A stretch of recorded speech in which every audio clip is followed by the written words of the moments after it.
আসসালামু আলাইকুম ব্রিয়ান, সবাই কেমন আছেন? আশা করি ভালো আছেন। আমি আছি আলহামদুলিল্লাহ ভালো আছি। আমি হাসান মুরাদ রেন্টে কাজ চালাই। আজকে একটা ভাড়া পেলাম। মাদার বাড়ি থেকে যাব এবার কেয়ার তাদেরকে নিয়ে রিসিভ করবো।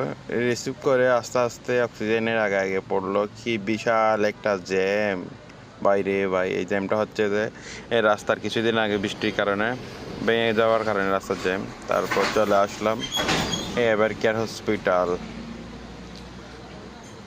এবার কেয়ার হসপিটালে নেমে তারপর গাড়ি পার্কিং করলাম। পার্কিং করে আমিও গাড়িতে পার্কিং করে সুন্দর করে এবার কেয়ার হসপিটালে চলে ভিতরে গিয়ে বসে আছি, একটু ভিডিও করলাম। তারপর বাহিরের পরিবেশটা খুবই অসাধারণ, মনের মধ্যে কোনো পরিবেশ আসলে এখানে একটু আসা যাওয়া একটু ঝামেলা। আমিও এসে একটু গাড়লাম বাহিরেও ঘুরে ঘুরে দেখতেছি কেমন। তারপর পাশে দিয়ে দেখতেছি খুবই সুন্দর অনন্য আবাসিকের সৌন্দর্যটা এখন বেড়ে উঠবে। আর কিছুদিন পর এখানে যে গাছগুলো দেখতেছি এখানে কাশফুলে ভরে যাবে। প্রাকৃতিক অপরূপ সৌন্দর্য এখান থেকে আসলে উপভোগ করা যায়। ধন্যবাদ।